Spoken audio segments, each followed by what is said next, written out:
Bom, tertúlia matinal, é isso? Pessoal, muito bom dia a todos, bom dia. Sejam todos muito bem-vindos aqui à nossa atividade. Eu fico muito feliz com a presença de tantos colegas aí, intermissivistas, né, de trabalho, aí, de companheiros de trabalho. Queria agradecer também à equipe aí organizadora do evento. Estou me sentindo uma estrela, porque você chega aqui de manhã cedo, as pessoas te trazem água, te arrumam em tudo, te arrumam ali, fazem teste. Então, você fica, né, se achando a última bolachinha do pacote. Eu queria dizer para vocês, pedir licença a quem esteve ontem na tertúlia, no Círculo Mental Somático, que antes de começar aqui a falar do Calepino, eu vou passar uma pequena mensagem que ontem a gente debateu e conversou sobre isso, e hoje a gente chega aqui uma hora e meia mais cedo, e eu fiquei tendo uma inspiração bem clara dos amparadores. Então eu quero compartilhar com vocês uma ideia que eu acho que é importante nesse atual momento da CCCI, né? E a mensagem é em relação à importância da gente ficar unido, da gente ter a nossa união, tá? É isso aí. Vocês imaginem que a gente chegou aqui e é como se fosse, sabe, uma goteira que ficava falando união, união, união, união, união, fale de união, união, união, união, união. É mais ou menos isso. É um bato pensênio, um processo de uróboro, né? É claro que isso aí a gente poderia explorar muito, eu não vou entrar nessa seara, que senão a gente vai tirar o foco da apresentação, que é o Calepino Conscienciológico, mas quem falou ontem foi até o Eduardo, que falou essa questão da união, levantou a peteca, né, para a gente começar a conversar. Mas é assim, gente, o professor Valdo, durante anos, ele falou aqui que o nosso maior problema da Conscienciologia, ou da CCCI, era a questão da pseudo-harmonia, né?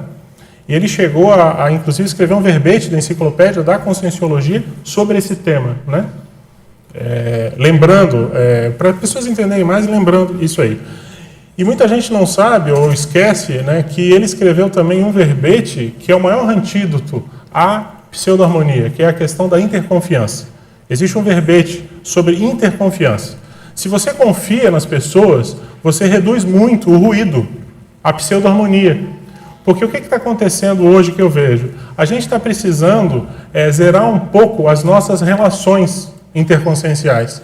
Às vezes você tem um histórico da pessoa e você fica reforçando aquela visão que você tem da pessoa, que às vezes é uma visão já ultrapassada, de 10 anos atrás, ou de algo que aconteceu lá atrás, uma cariação mal feita, uma conversa que ficou mal parada. E eu acho que a gente está num momento agora em que a gente tem que se unir muito, né? Essa união não significa acompliciamento, não significa que você não vai se posicionar e você não vai falar aquilo que você acha que está errado e você vai se manifestar. Mas significa que você vai entrar nas relações um pouco mais de peito aberto, né? Sem tantas armaduras, sem tanto partindo do princípio que a pessoa está manipulando, que a pessoa quer poder, que a pessoa está fazendo isso, que a pessoa está fazendo aquilo, entendeu? Então, vejam se a lógica nisso que a gente está passando de inspiração, de informação. E eu acho que é uma mensagem que eu gostaria de passar aqui no início da nossa conversa sobre o Calepino Conscienciológico.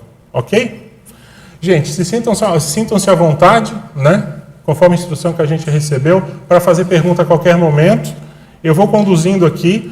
Eu não tenho a ilusão de que eu vou conseguir passar todo o conteúdo da pesquisa em 1 hora e 45 minutos. Tá? Nós vamos conversando. O povo vai perguntando, conforme for, a gente vai indo para um lado, vai para outro, né? Claro que nós temos um roteiro básico, que é apresentar o Calepino, mas sintam-se bastante à vontade. Eu falo um pouco rápido mesmo, às vezes, tá? Atropelo, então, por favor, levantem o braço e digam, opa, peraí, isso aí não ficou claro, e nós vamos conversando, tá bom? Então, vamos falar sobre o Calepino Conscienciológico, tá? O Calepino Conscienciológico... Aqui, opa, já está lá.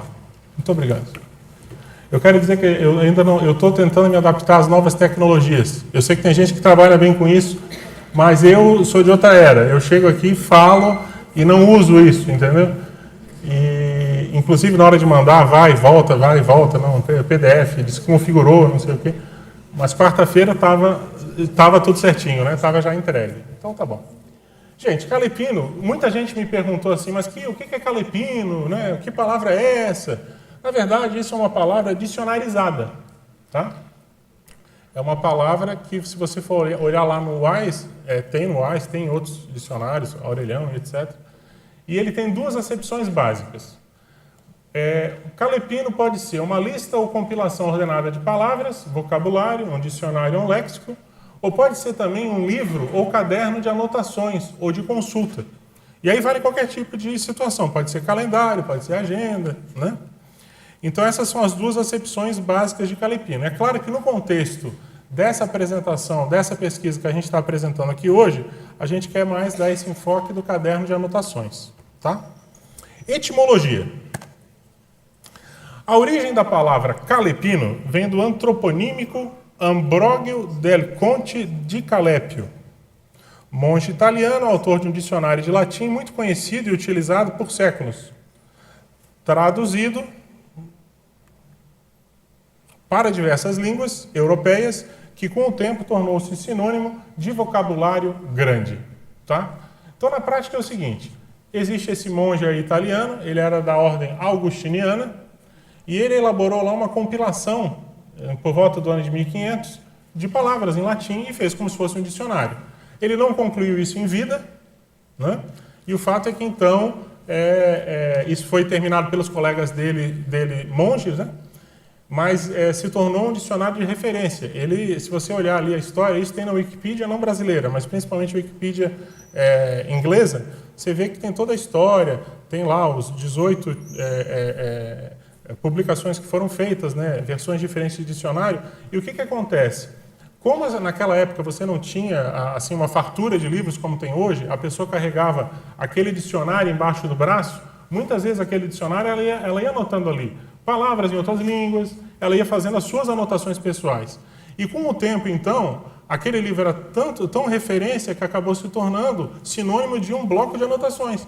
Qualquer coisa, olha lá o calepino, né? Que seria, então, o livrinho que ela carrega embaixo do braço ali com as anotações dela. Quero já dizer o seguinte, gente, eu não acho que eu fui esse Ambrogio del Conte di Calepio, já quero dizer isso, tá? Já me perguntaram isso, tô sabendo que você foi. Não faz parte, tá? Não, assim, eu acho que eu passei dentro da igreja, eu acho não, tenho certeza que eu passei dentro da igreja, mas não me consta que eu tenha sido esse cidadão aqui. Logo em seguida, esse aqui eu tive uma vida, inclusive foi na Itália, mas não me consta que eu tenha sido esse cara aqui, né? É interessante que às vezes se criam mitos, né? É importante esclarecer isso. Eu lembro que um tempo atrás eu fiz um artigo para a holotecologia, que era uma pesquisa do John Dewey, que era uma pesquisa sobre grandes educadores. E eu acabei publicando lá, mas isso foi um pedido do IPC e acabei publicando lá dentro. E aí depois o pessoal estava chegando para mim e dizia... E o pessoal estava dizendo, não, César, eu agora descobri quem você foi o John Dewey. Falei, não, eu fiz uma pesquisa que pediram, não, mas você não ia escrever um artigo naquele nível lá se não fosse o cara.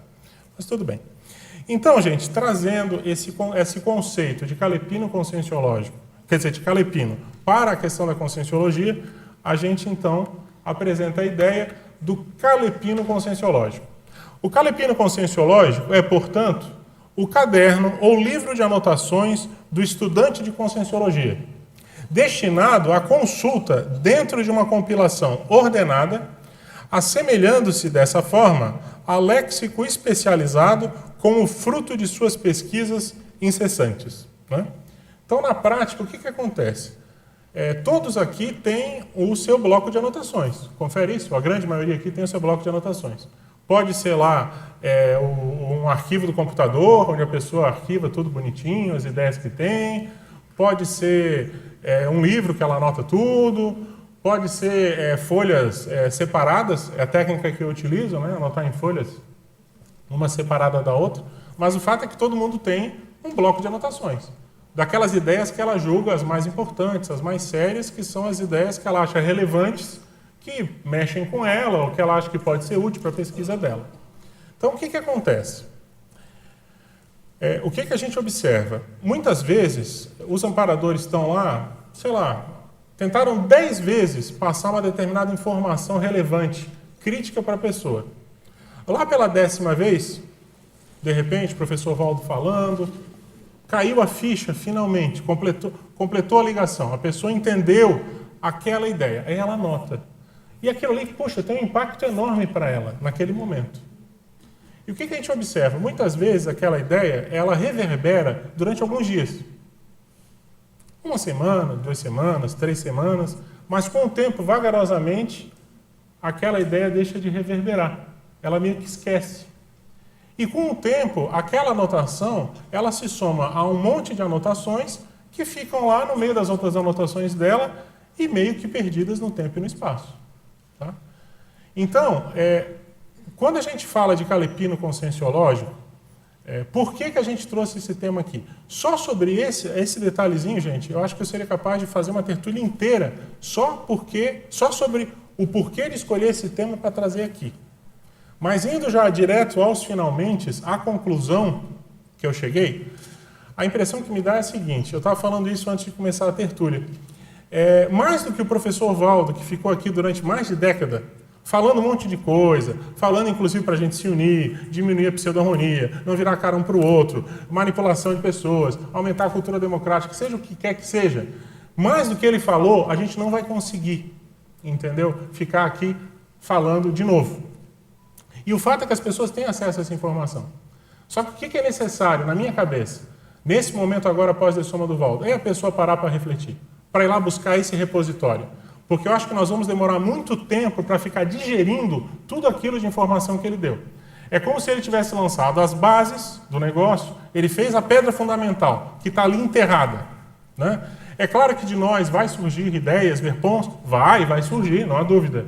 Mas eu acho que nós temos um dever de casa, que é resgatar, que é requentar, vamos dizer assim, requentar no sentido positivo, e debater mais entre a gente uma série de ideias que foram trazidas ao longo desses anos. E não é só Valdo Vieira, nós temos colegas extremamente competentes, Malo, Adriana Lopes, Pedro Fernandes, etc., que também trouxeram ideias muito boas, então a gente tem que chegar e trazer esse conteúdo, né, para poder debater. Então, gente, esse calepino conscienciológico, que é essa obra que eu estou trazendo aqui para apresentar para vocês, que é esse volume aqui, ó.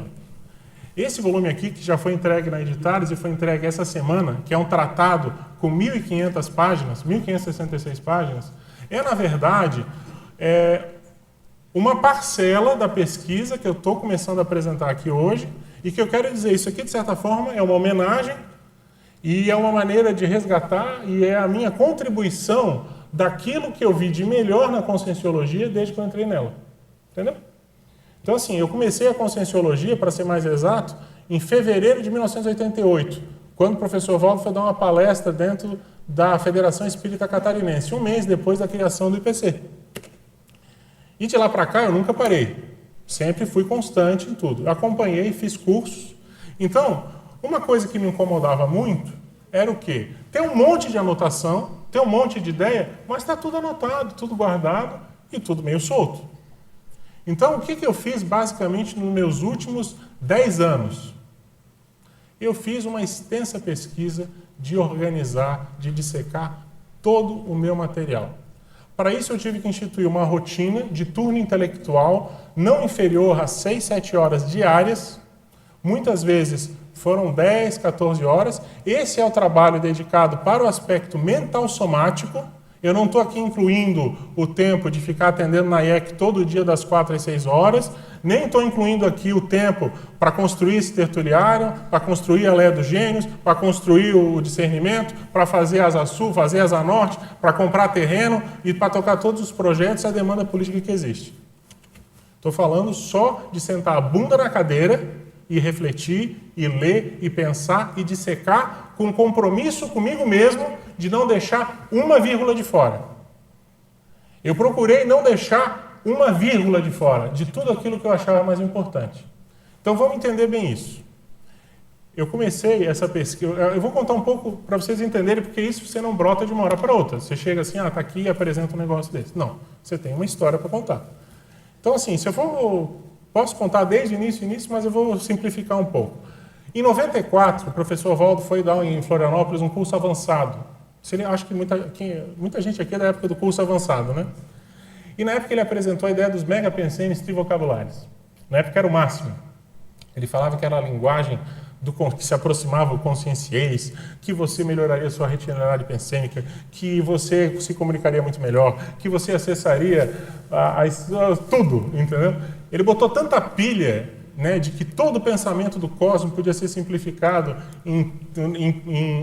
numa síntese de 3 palavras, que eu me empolguei muito com aquilo.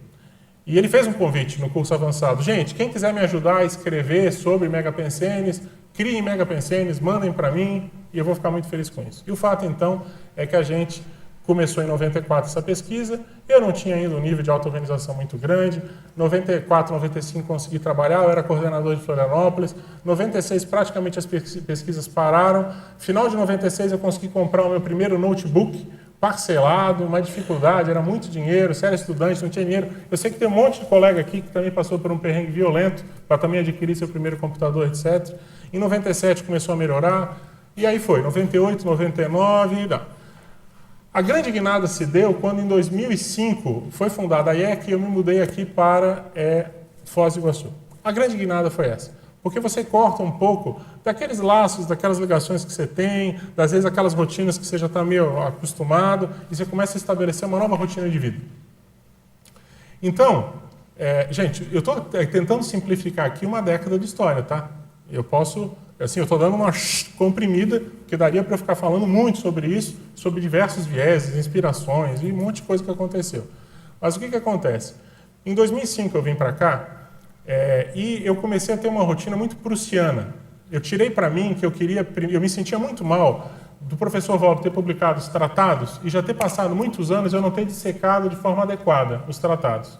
Então, por exemplo, 700 experimentos eu tinha lido, mas uma leitura meio superficial, né?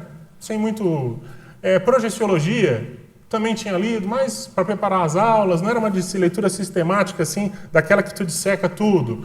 O Valdo tinha lançado o Reurbanizados, eu mal tinha tocado no Reurbanizados, e aquilo me fazia mal. Eu pensava assim, puxa, o Valdo está produzindo muito mais conhecimento, e eu me sinto que eu estou ficando para trás, eu estou num processo de crise individual em relação a isso. Então, em 2005, quando eu vim para cá, eu tomei uma meta para mim, que era o quê? Colocar em dia a minha vida dentro da conscienciologia, para eu me sentir bem comigo mesmo, para eu dizer assim, poxa, estou fazendo o que eu acho que eu tenho que fazer, ok? Então, eu não sei se vocês se lembram dessa época, mas eu cheguei a ter uma mesa lá na holoteca, cheguei a ter um computador lá, e eu tinha uma rotina bem prussiana, porque a Fernanda ainda não estava aqui, estava terminando medicina em Floripa, e então eu ia às 8 horas da manhã, quando abria a holoteca, eu ficava até perto do 11h30, meio-dia, lendo, dissecando o livro, correto, Laura? Depois eu basicamente vinha para cá assistir a tertúlia do Valdo, voltava para lá, ficava das 3 às 7, depois comia alguma coisa e ficava das 7h30, 8 horas, até 11 da noite, meia-noite, 1 da manhã. Mas o que eu fiz nesse meio tempo? Eu comecei então a dissecar primeiro todas as obras do Valdo, os tratados de referência. Depois disso, eu comecei a dissecar todas as obras da conscienciologia, todos os livros que estavam publicados. Quando eu falo de secar, gente, eu quero falar para vocês que é uma leitura dentro dessa linha de não deixar uma vírgula para trás. Então é assim, ó, eu estou abrindo aqui para mostrar para vocês. Isso aqui, ó, é o Homo sapiens Reurbanizados, tá? O Homo sapiens Reurbanizados feito por mim, lido por mim. Não sei se vocês estão conseguindo acompanhar aqui, ó. Quando eu falo de secar, aqui, ó, quando eu falo de secar, é você ler tudo. Se tiver uma palavra que você não entende, você para, você vai olhar lá no dicionário para entender o que é aquela palavra. Se você tiver um raciocínio que você não entende, você para. Você fica, às vezes, 1 hora para entender aquilo que o professor Valdo queria falar, entendeu? Porque não pensa que você lendo Valdo Vieira de maneira leviana, você vai entender Valdo Vieira. Você tem que ler, reler, às vezes, aquilo ali várias vezes, para você ir tirando as camadas e aprofundando aquilo que ele chamava de entrelinhamento lógico. Ok? Então foi isso que eu fiz, gente. Todos os meus livros, eles são assim. Todos os livros dissecados. Então eu dissequei todas as obras da conscienciologia, todos os tratados, todos os livros que foram publicados, todos os journals, todas as consciências, e depois, por último, eu peguei a enciclopédia da conscienciologia. Os 11 volumes, os 8 volumes que foram publicados na 6ª edição escrita, E aí nós fizemos mais 2 volumes, que equivalem a 3 volumes desse aqui de 800 páginas, mais ou menos, de 700 páginas, né? Que é como se fosse 14 volumes de 800 páginas, mais ou menos isso. Por quê? Porque eu estabeleci como linha de corte, para vocês entenderem a pesquisa. Janeiro de 2016, então eu li tudo que saiu até janeiro de 2016, e no caso do Valdo Vieira, eu estabeleci como linha de corte a tertúlia número 2263, que foi quando o Valdo passou o bastão das tertúlias adiante. Para a gente aqui, que até hoje é brilhantemente conduzido pelos nossos colegas, todo dia aqui ao 12h30. Então, o que acontece? Eu peguei todo esse material e fui lançando dentro do computador. Ok? Junto com isso, o que eu fiz? Eu peguei todas as minhas anotações de todos os cursos que eu fiz na minha vida inteira e lancei tudo isso dentro do computador. Ok? Tudo. E eu falo não só de Conscienciologia. Pode falar, ó.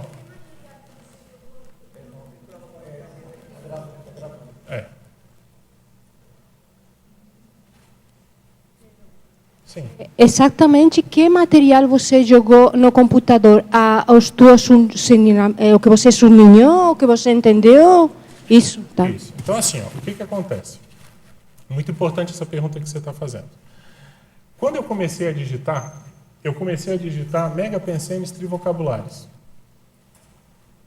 Era uma coleção de Mega Pensenes Trivocabulares. Daqui a pouco eu comecei a ver que tinham ideias muito boas, que por mais que você quisesse anatomizar na forma de um Mega Pensene Trivocabular, você não conseguia. A ideia ficava pobre, com todo respeito. Você conseguia botar no Mega Pensene, mas não expressava aquilo que você queria expressar. Então eu comecei a colecionar frases. Ok? Daqui a pouco eu comecei a verificar que a gente tinha classes de frases diferentes. Então eu comecei a observar que a gente tinha frases comuns, nós tínhamos definições. Então, tal coisa é tal coisa. É uma definição. Daqui a pouco eu comecei a observar que haviam relações. Quanto maior tal coisa, maior ou menor tal coisa. São relações. Comecei a observar que haviam paradoxos. Por que eu estou te falando isso, Laura? Porque para cada um desses eu comecei a abrir arquivos. Então eu fui abrindo o arquivo de Mega Pensene, de frases, que são citações puras, de definições, de paradoxos, de relações, de inexistências, que é o livro hoje que eu estou dedicando, que é o 5º livro. E aí eu fui criando e fui, então, me especializando nisso. Só que daqui a pouco eu me deparei com raciocínios que eram muito bons. E que quando eu colocava na forma de frases, eu perdia. Aí o que eu tive que fazer? Criar um arquivo de raciocínios de ideias sobre determinados temas. Então, esse livro que você está vendo aqui hoje, ele é o arquivo de ideias. Ele é um dos arquivos dos 137 arquivos que eu tenho hoje, com os quais eu trabalho. Então, o que acontece? Só para concluir, porque eu parei no meio, né? Então, daqui a pouco eu comecei a ver que haviam ideias muito boas, blocos de ideias, sobre determinados temas. Então, eu comecei a abrir um arquivo sobre evoluciologia, sobre desperticidade, sobre sinalética energética parapsíquica pessoal. E assim eu fui ampliando a pesquisa. E eu fui criando esses temas. É claro que eu tenho arquivos desses que tem muito pouco material, mas eu tenho arquivos hoje muito fortes, muito grandes, com muito material. Então, hoje eu tenho um pouco mais de 20.000 páginas escritas. É muito conteúdo. Esse conteúdo que vocês estão vendo aqui, que eu posso apresentar, que são 5 livros iniciais, eles integram hoje 15% do conteúdo, do material escrito que eu tenho. Hoje eu tenho conteúdo bruto. Bruto que eu falo é tipo assim, é o livro pronto, com material bruto que precisa ser refinado, para 17 livros. Tá?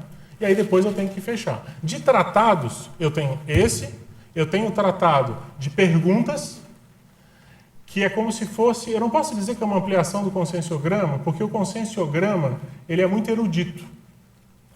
Mas são perguntas mais fratura exposta e soco na cara. Mais ou menos assim, quando que você vai acabar com tais autocorrupções? Eu estou dando um exemplo, então é esse estilo de pergunta, mas é um tratado, tá? Ele está com umas 1.500 páginas, mais ou menos. Talvez eu reduza, tem muita... Eu ainda não trabalhei nesse arquivo, que eu tire um terço. Mesmo assim, vai ficar um volume forte. Essa é a classificação que eu vou ter que fazer por temática ainda. Ele está um conteúdo bruto que eu falo, eu tenho lá umas... Sei lá, quantas perguntas, Marcelo, lançadas lá? Umas 20, 30 mil perguntas? Eu estou me referindo aqui ao Marcelo, porque, gente, o Marcelo trabalha comigo ali há uns 4 anos, né, Marcelo, mais ou menos? E ele trabalha ali comigo todos os dias de semana, e está acompanhando esse trabalho, eu já pedi ajuda dele. Se tiver alguma bobagem que eu falar, ele me corrige, entendeu?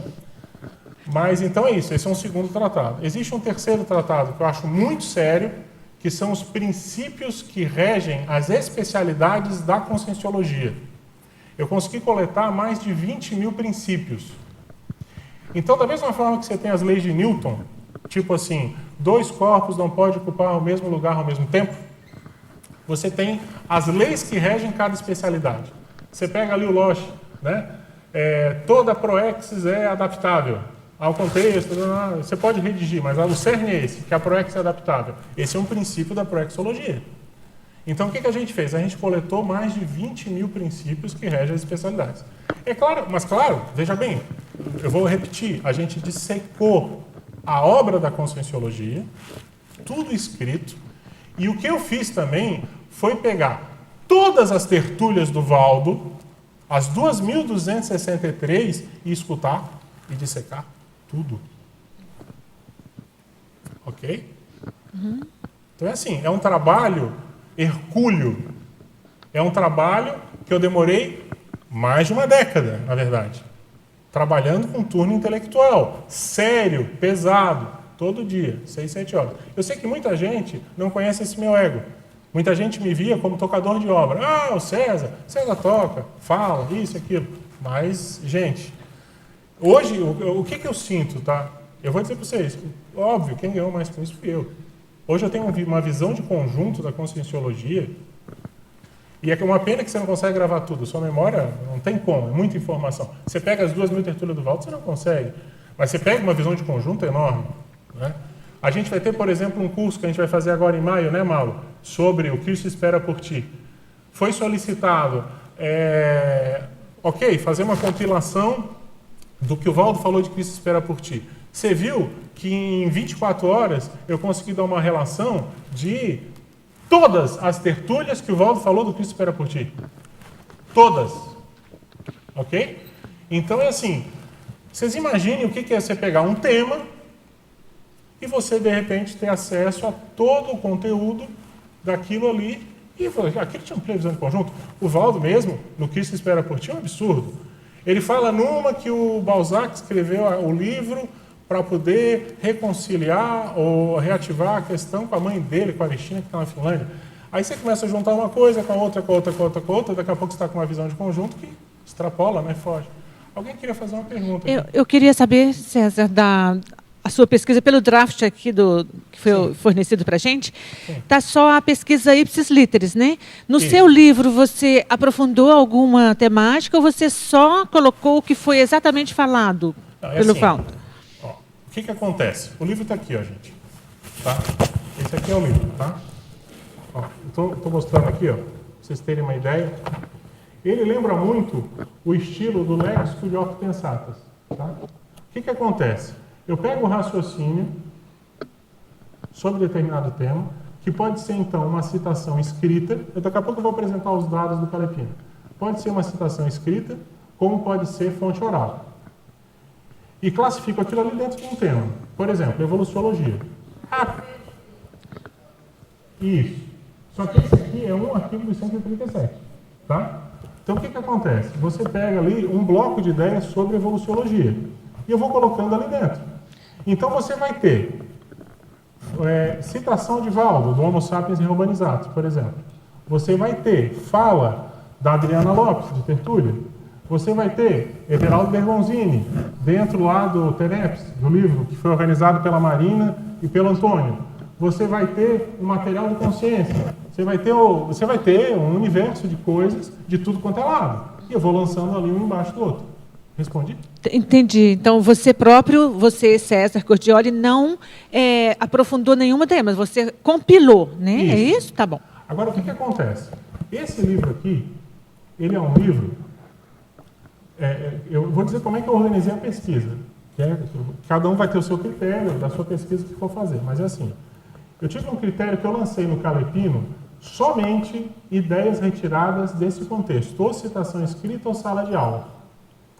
Quando eu me mantinha bastante fiel àquilo, eu considerava que eu me mantive bastante fiel àquilo que foi falado pelo professor, eu tomei a liberdade de citar e atribuir a autoria. Quando eu pegava... Desculpe, gente, eu estou com um pouquinho de tosse alérgica, eu preciso tomar água, e se eu der umas tossidas meio feias, ninguém estranha, tá? Mas é o seguinte, quando eu pego e eu adapto muito aquilo que está sendo falado, eu não coloco a referência. Por quê? Porque eu vou me sentir desconfortável de estar atribuindo uma fala à pessoa que de fato não falou aquilo daquele jeito. E eu vou dar um exemplo daqui a pouco com um excerto da tertúlia do Valdo, para vocês entenderem exatamente esse trabalho pelo Calepino. E é por esse motivo que eu botei entre aspas. Porque eu sei que uma citação clássica, sem referência, ela não é colocada entre aspas. Mas eu coloco entre aspas porque, para mim, no meu critério, até para eu poder me organizar dentro dos meus achados, ela está entre aspas porque eu retirei de alguém. Quando é a minha pensata, ideia só minha, que eu digo com os amparadores, aí eu lanço no outro arquivo, que é o meu arquivo de pensatas, que hoje está com 300 e poucas páginas, tem umas 2.000 e poucas pensatas escritas. Entendeu? É tá isso aí. certo. Obrigada, César. Redundância.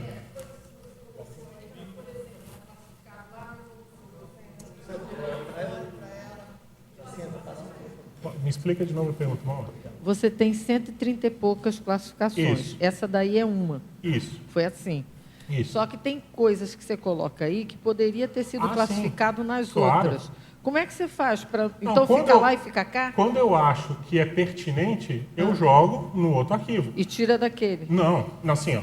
Vamos entender. Esse daqui é um livro que é uma compilação de tudo que eu vi de melhor da Conscienciologia, nesses 30 anos. Então, você vai pegar um bloco sobre evoluciologia, você vai ter lá, sei lá, 10, 15, 20 raciocínios sobre aquilo. Desses raciocínios, o que eu achar que serve para um possível tratado de evoluciologia ou um tratado de desperticidade, eu vou lançar lá. Porque aí eu vou desenvolver um raciocínio depois sobre isso. Entendeu? Então, está lançado nos dois. Da mesma forma, Como é que Grace, você faz para não se perder? O que estava lançado em mais? não, aí você tem a auto-organização para não se perder. É isso que eu tô te perguntando. Mas o que eu quero te chamar a atenção é o seguinte. Eu estou falando aqui, gente, de arquivos externos. Existem os arquivos internos, aqueles arquivos que é você para você mesmo. Então, por exemplo, se você lê lá alguma coisa do professor Valdo, num livro, e aquilo mexe profundamente com você, e você então quer colocar aquilo para você refletir, eu pego aquilo e eu lanço num arquivo meu de reflexões pessoais, ok? Está dentro daquelas 130. Que está dentro dos 137. Então, eu vou dar um exemplo para vocês. Esse livro que vocês estão vendo aqui...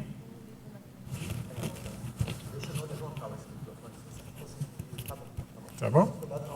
Eu peço desculpa, porque a gente está ainda pegando aqui a mão. Tá, mas então assim, ó, gente. Esse livro aqui, ó, ele é um livro de um exemplar só. Ele é um livro feito para mim mesmo. Tem 700 páginas. Ok? Ele é baseado num verbete do professor Valdo, da Enciclopédia da Conscienciologia, chamado Agenda de Autopensionização. Se vocês lerem esse verbete, vocês vão ver que a ideia é mais ou menos o seguinte. Você tem que ter um repositório de ideias para aproveitar o seu tempo. Correto? Para aproveitar o seu tempo útil para refletir. Você está lá numa fila de banco, esperando uma consulta de dentista, de médico, sei lá. Você vai aproveitar o seu tempo, você está no ônibus lá, indo de um lado para o outro. Então, isso é a proposta da agenda de autopensionização. Então, veja bem, nesse livro aqui, de um exemplar só, que é um livro que eu fiz para mim, que tem 700 páginas, que eu quero mostrar aqui para vocês, ó. Tá? Esse livro que está aqui, ele é um livro onde eu tenho as anotações mais sérias do César sobre o César. Então, veja bem, esse livro aqui, se vocês quiserem entender o que é o César, a essência, o core dele, as dificuldades dele, as crises dele, as autocríticas, os trafais, os trafares, os trafores, as inspirações extrafísicas, tudo que é mais sério, está tudo aqui dentro. Eu atribuo a esse livro aqui, por exemplo, muito de eu estar conseguindo emagrecer depois de tantos anos. Porque vejam bem, eu terminei essa pesquisa, o trabalho que eu falo de compilação e digitação, eu terminei em outubro de 2015. E a partir dali eu comecei a trabalhar. Fui trabalhando com uns 3, 4 arquivos simultâneos, mas esse arquivo aqui é um arquivo que eu li 3 vezes e dissequei todo. Quando eu concluí ele, eu cheguei à conclusão que eu precisava emagrecer, seriamente. Aí eu comecei a levar mais sério. Mas isso, gente, eu não quero ficar falando, que assim, eu começo a abrir uma vertente que a gente vai por aqui. Que nem eu vou falar, por exemplo, de inexistência, que é o 5º livro que eu estou me dedicando hoje. Inexistências da conscienciologia, gente, é um tema tão sério, tão mental somático, tão desafiador de tudo com que eu trabalhei até hoje dentro da conscienciologia, que eu digo para vocês, se eu ficar falando sobre isso, a gente começa... Assim, para mim é aula de curso intermissivo avançado, mas aí você começa a abrir uma outra frente e começa a subir, entendeu? Como você pretende utilizar essa agenda de autopensionização para o seu autorrevezamento? Essa é uma boa pergunta, Mauro. Eu não sei ainda. Hoje, ele é meu livro de cabeceira. Então, eu fico recorrendo a ele, eu tenho as inspirações mais sérias. Muitas das ideias daqui eu retirei, como eram anotações minhas, para o meu livro de pensatas. Então, aquilo que eu achava que não era, não necessariamente serviria só ao César, tão que íntimo, poderia ampliar, não fosse tão íntimo, isso, você tão íntimo. transfere para verbetes, você pode... Isso. Há muito material que pode ser, ele é transferível, Isso. mas há material que não pode ser Exatamente. transferido. Eu Agora, estou me referindo a esse que é o essencial, essa que é a base. Agora, eu tenho anotações assim, mas eu faço justamente isso, eu faço o vazamento para o verbete, o que é possível se transforma em cursos, atividades. E o que é material íntimo, que não pode sair assim, porque não interessa a outras pessoas além de mim mesma.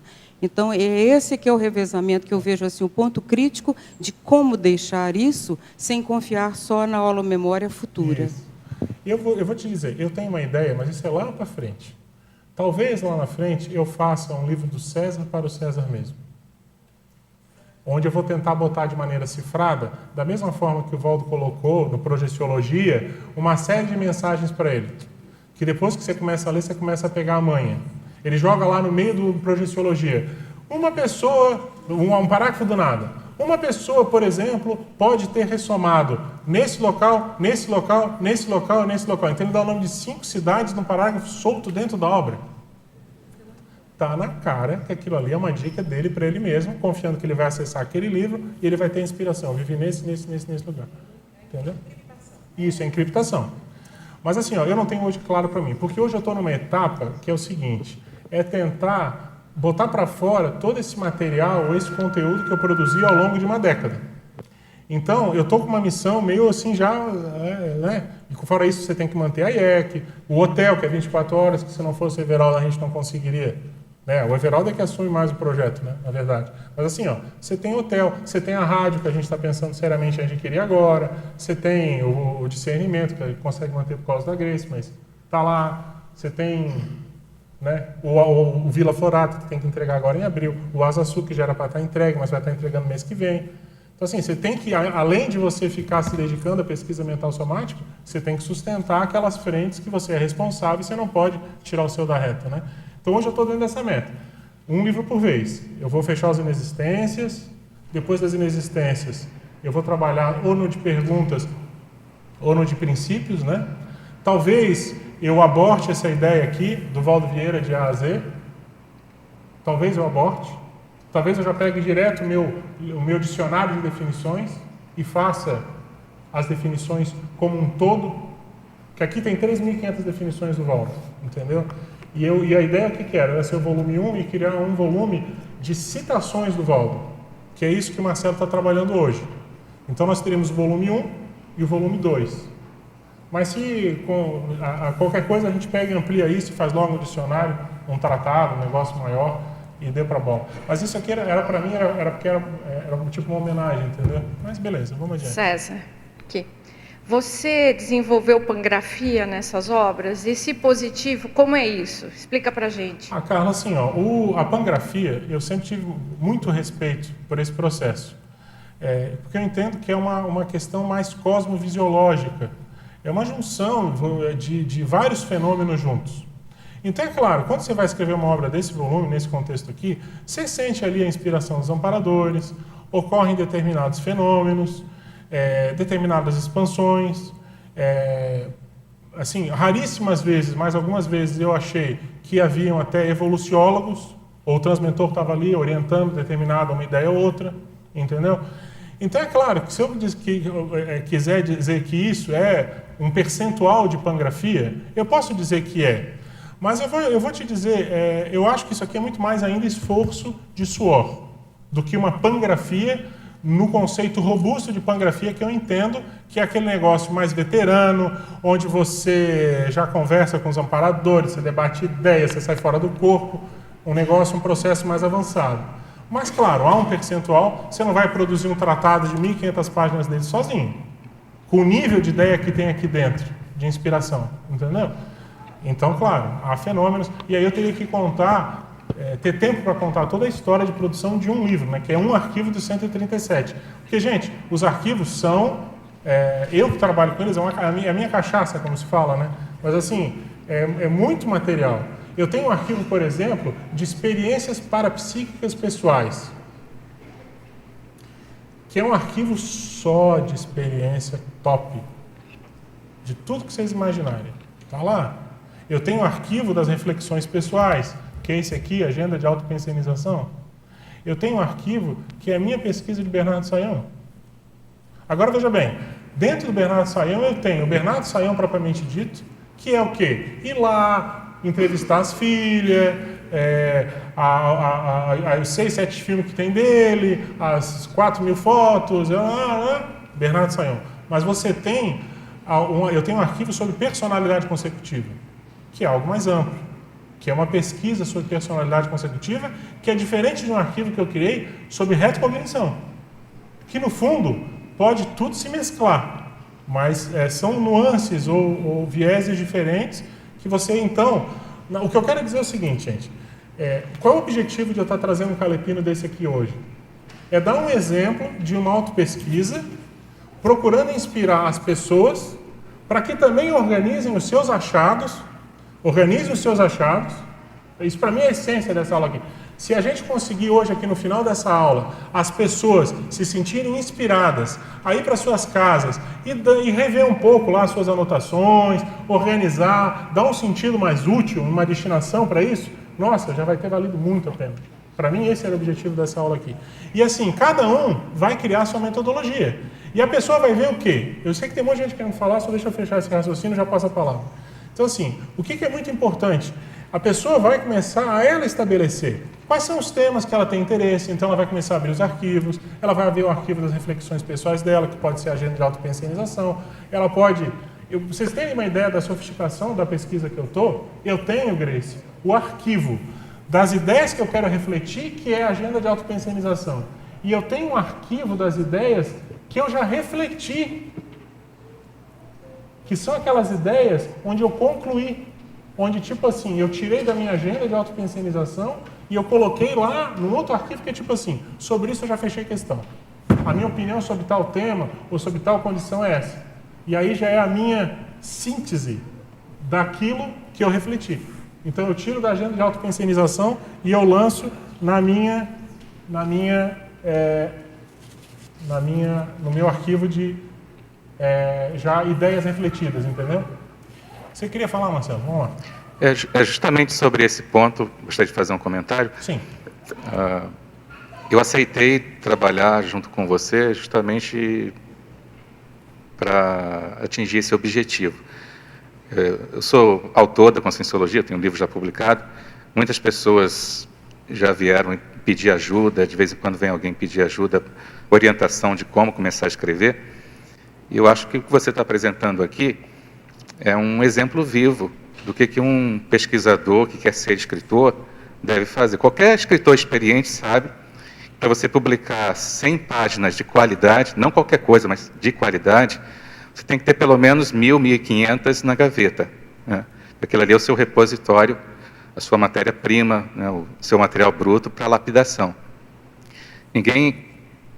Ninguém já pula, né, da própria cabeça direto para uma página pronta. Então, toda essa metodologia que você criou para si mesmo, toda essa sistemática dos arquivos, a dedicação, e você é o cara mais ocupado que eu conheço aqui em toda a Conscienciologia, né? Eu acho que você está fazendo é dar um exemplo vivo. Um exemplo vivo de como se auto-organizar para produzir, né? E eu que venho trabalhando aí com você, te ajudando a fazer essa compilação, eu aprendo muito com isso, né? Eu particularmente não sou um cara muito organizado. E eu aprendo muito com você. Mas eu acho que qualquer um que está aqui, que tenha pretensão de escrever, precisa organizar os próprios achados, as próprias leituras, principalmente leitura e fechamento. As pessoas se perdem muito em relação a isso. Às vezes até leem, mas não registram aquilo que leem, não catalogam, não classificam, e as informações se perdem, né? E essa é a coisa mais básica que existe num processo de produção. Mas você está aqui mostrando como se faz e mostrando muito resultado, nesse sentido. Gente, eu vou passar aqui o livro, que talvez o pessoal tenha vontade de dar uma olhada. Só peço cuidado, porque tem 2 na Editares, mas que foi entregue essa semana, eles estão começando a analisar, e tem só esse exemplar aí, então folheiem com calma. Mas eu acho que é importante para a pessoa ter uma visão do que é a obra. O que você falou que vai falar mais tarde, que isso vai causar muita polêmica, mas eu queria só te perguntar, essas inexistências seriam hiatos, pausas, respostas que você não encontrou dentro dos tratados? Eu posso falar de inexistência, mas eu vou fazer um pedido então. Nós vamos pegar o calepino, botar dentro de uma caixinha agora, nesse momento. Nós vamos encostar essa caixinha de um lado, tá? Ele está um paciente entubado na mesa de cirurgia, tá? Ok? E nós vamos pegar... Não, pode até ser, mas eu vou dar uma palhinha, que ela está perguntando, eu acho que tem que falar. Não precisa, eu só queria saber qual seria o objetivo. Eu quero falar. É o seguinte, inexistência, existe um verbete da Enciclopédia da Conscienciologia, que o professor Valdo fala sobre isso, inexistência. Se você for olhar, vai ver 2, 3 páginas, inexistência é o que não há, é o que não ocorre, é o que não tem. Dentro da Conscienciologia, tem várias coisas que não existem. Na verdade, é dentro da evoluciologia. Tá? Para entender bem isso, é importante a pessoa pegar o Homo sapiens Enrobanizatus. Se eu não me engano, é na página 383, fala lá um pouco de nega-assertivas e nega-asserções. O que é uma nega-assertiva? É uma assertiva que começa negando, ela começa por não. Por que isso é muito importante? Porque a palavra não, ela define, ela alinha. A pessoa que começa a trabalhar com esse tipo de ideia, ela começa a transformar a sua pensenidade de forma mais retilínea. Ela começa a entrar dentro da retilinearidade pensênica. A gente observa que a maioria das pessoas se enrola na vida não é pela má intenção clássica, tipo assim, eu vou ferrar a outra pessoa, eu vou roubar, eu quero ganhar dinheiro, eu vou usar de métodos escusos. A pessoa não entra na interprisão muitas vezes por isso. A maioria das pessoas, principalmente no nível que a gente está, ela entra por falta de posicionamento. Por falta de exatamente, muitas vezes, não dizer um não. Então, a nega assertiva, ela é uma técnica avançada de desassédio mental somático. E você tem fórmulas mentais somáticas avançadas para transformar a rigor qualquer princípio maior de uma especialidade da conscienciologia em uma inexistência. Isso que eu estou falando para vocês, gente, para mim, é aula de curso intermissivo avançado. Então vamos entender bem isso. Eu vou dar um exemplo para a gente entender bem isso. Pegue um princípio da conscienciologia que você conhece. Um princípio. Princípio da descrença. Não acredite em nada. Você pode transformar isso numa inexistência. Não existe nada em que você deva acreditar. Submeta tudo ao seu senso crítico. É a mesma frase, mas ela está adaptada para um contexto de inexistência. E como é que você faz isso? Você faz isso através de fórmulas mentais somáticas. Entendeu? Você pode pegar princípios, por exemplo, da proexologia que eu citei. Quando começa por toda, Toda proex, ela pode ser... geralmente toda você vai converter para uma inexistência. Isso é uma fórmula mental somática avançada. Então, toda proex é adaptável. Não existe proexis inadaptável. Aí você tem as formas, Mauro. Você pode falar não existe, você pode falar inexiste, não há, nenhum. E eu falo isso, por exemplo, na introdução do Inexistência, que tem já mais de 30 páginas. Só que, é claro, você tem que botar dentro de um confort. De tudo que eu estudei, para mim, o mais forte é o não existe. E o próprio professor Valdo coloca isso, agora eu teria que pegar lá, mas quando começa por não, é terrível, porque define. Agora, o que eu vejo? Isso impactou na minha forma de me posicionar, na minha pensanidade. Muita gente acha que às vezes eu sou bruto, acha que eu sou indelicado, que eu dou chute na canela. Eu dou mesmo, não nego. Mas é o seguinte, às vezes um pouco é esse processo da definição. Você se posiciona. Às vezes você está errado. E no processo de dialética, você admite o erro e volta atrás. Mas eu acho que a gente erra muito mais por não se posicionar, por omissão deficitária, do que por se posicionar. E esse momento agora da conscienciologia é um momento crítico, onde as pessoas têm que se posicionar mais. Porque assim, a gente vê que as pessoas às vezes, é natural que depois que morre o Valdo, há uma quebra um pouco nas nossas atividades. É óbvio que há. Um epicentro da qualidade de Valdo você não vai formar do dia para a noite. Então é natural que haja uma quebra. Agora o que você não pode deixar é um sentimento de tipo assim, descontentamento em relação a eventuais imaturidades dos seus colegas e que você também tem. Isso contaminar, por exemplo, a sua dedicação ao trabalho. Isso me faz lembrar muito, até comentei ontem isso no Círculo Mental Somático. Isso me faz lembrar muito, que foi o que veio durante a semana que eu estava me preparando para essa tertúlia e veio também hoje e ontem, que é aquela fala que eu falei no final do congraçamento, uma partezinha final, que é aquela expressão do professor Valdo, aquele texto de próprio punho que ele escreveu, dizendo que se nós somos intermissivistas, nós ainda somos poucos na intrafisicalidade. E nós temos que unir e não dispersar. Da responsabilidade. Se nós temos uma maxi proexis grupal a ser cumprida, e se cada um aqui é uma mini peça extremamente relevante dentro desse maxi mecanismo, e a pessoa tem que identificar onde que ela se insere então, não há dúvida, ela tem uma responsabilidade. Ela não pode ficar na base só da indignação, ou ficar na base da picuinha, ou ficar na base de tirar o time de campo.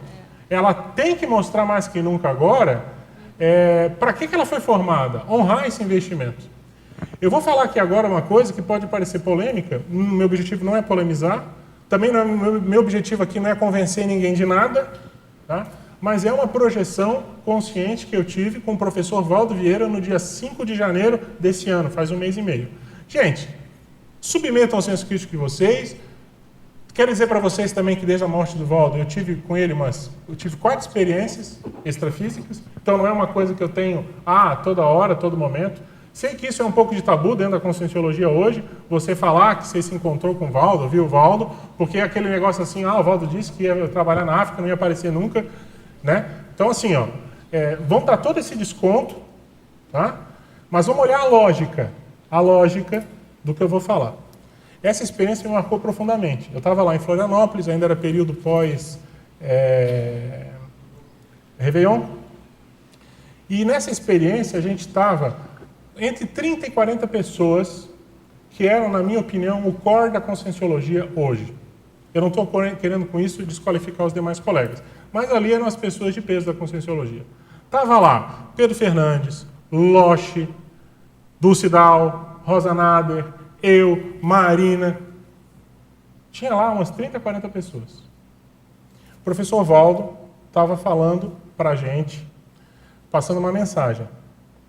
Essa mensagem não era num tom rude, nem caracterizaria, né, com o estilo dele, também não era no estilo brincalhão, tipo assim, estamos aqui, não. Era uma mensagem num tom sério, um tom para se refletir, para se pensar. Então, a mensagem que ele passava era a seguinte, isso num diálogo tipo transmental. Gente, todos vocês que estão aqui, vocês não podem dizer que foram surpreendidos com a minha ausência no intrafísico. Todos vocês foram bem avisados, tiveram muitos sinais. E, na verdade, eu até durei mais tempo do que estava inicialmente planejado. Ok? Mas, o fato é que agora, com a minha saída do intrafísico, agora é hora de vocês honrarem o investimento dos amparadores. Nós não ficamos, por mais de década, dando aulas todos os dias para chegar agora, nessa hora, e muitas das pessoas que estão aqui irem cuidar das suas vidas pessoais. Essa é a síntese, é o core da mensagem, tá? Então, ele falou bem forte nisso. Aí teve gente que chegou e falou, não, mas é muito difícil, Valdo, você tem que entender, porque pessoas, claro, argumentaram, não, é muito difícil, Valdo, tem que ver que em Foz do Iguaçu a realidade é muito dura, é muito difícil, as pessoas têm que cuidar da sua vida profissional, pessoal, né? E foi falado isso lá. Não é uma questão de você alijar, esquecer da sua vida profissional, de você fazer o seu ganha-pão. Mas é uma questão de você chegar e dizer o seguinte, ok, agora eu já cumpri o que eu tinha que cumprir, mais ou menos assim, ou atingir a condição tal, agora é hora então de eu cuidar mais da minha vida pessoal particular. E aí a pessoa começa a se concentrar predominantemente em cima disso. Ok? Então essa foi a mensagem. Uma. E a segunda mensagem que ele passou muito séria lá era a questão de virar a cara um para os outros. Que isso não pode acontecer. Eu posso comprovar eu não havia conversado com você, quando eu entrei ali, até falei para você, eu tive, né, não sei se foi o professor Valdo ou a equipe, falando a importância das reuniões diárias para a conviviologia aqui dentro da CCI. Mas aí, isso que você está falando vai encaixar exatamente com a continuidade da nossa apresentação, tá? Posso seguir aqui, gente? Porque o tempo urge. Onde é que a gente parou? Coloca lá para mim o próximo. Eu que controlo aqui, né? Isso. Então é o seguinte, gente. Sinonimologia. Por favor. Desculpa. Você falou da questão que a minha dificuldade é na parte da organização. E aí eu queria saber como é que você fez na questão da organização. Você estabeleceu 12 horas, o que você falou, né? Mais ou menos isso. Nessas 12 horas, você desligou o celular, qual foi o seu procedimento para você poder fazer esse processo de organização e a metodologia de você criar as pastinhas? É isso que eu queria. Júlia, assim, eu posso falar também muito sobre isso, mas a síntese que eu posso falar mais séria é, comece. Os fatos orientam a pesquisa. Eu, por exemplo, eu sou capaz hoje de sentar e ficar estudando 4, 5 horas, sem sair do lugar. Mas isso não é bom para o meu corpo. Hoje eu vejo que com 2 horas e meia é um tempo bom para você levantar, ir na cozinha, faz um chá, dá uma circulada, vai no banheiro. Só que uma pessoa crua, de primeira vez, ela nunca vai conseguir sentar 2 horas e meia e trabalhar mental somaticamente. É muito difícil. Então você tem que começar. Se você não tem fôlego para ficar 1 hora, que seja meia hora. Mas comece. Da mesma forma que você tem ali a TENEPS, que você vai se dedicar 50 minutos a trabalhar com energia, você vai ter a sua tarefa mental somática diária. E você começa a investir naquilo ali. Daqui a pouco, aquilo começa a te contaminar. Começa a ser uma cachaça que você vai se inebriando com aquilo positivamente. Porque você começa a ver as inspirações dos amparadores, que você começa a rever as suas... Se você for trabalhar com as suas anotações pessoais, você vai rever um monte de coisa bacana que você tinha esquecido, e você vai começar a se deparar assim, nossa, como é que eu escrevi isso, eu esqueci isso, nossa... E eu, tipo assim, essa realidade é a realidade que eu tenho hoje, isso aqui está me servindo. E aí você começa a ampliar aquilo, meia hora, para 1 hora, para 2 horas.